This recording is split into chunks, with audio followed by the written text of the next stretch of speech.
যেই পরিমাণ গুনাহ করছি, যেদিকে তাকাই শুধু গুনাহ, গুনার দিকে তাকাইলে মনে হয় গো মাফের কোনো আশা তো রাখি না। আপনার গুনার উপরে আপনি নিজেই যদি লজ্জিত হন, আর যদি একা একা চোখের পানি ফালাইয়া দিতে পারেন, নিজের গুনার উপরে যদি নিজে লজ্জিত হইয়া মালিকের কাছে চোখের পানি ছেড়ে দিয়া বলেন, আল্লাহ আমার গুনার উপরে আমি লজ্জিত, আল্লাহ আমার গুনার উপরে আমি লজ্জিত।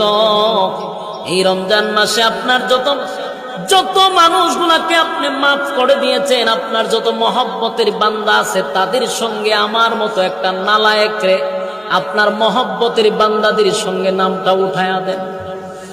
এইভাবে যদি চোখের পানি ছেড়ে বলেন, মালিক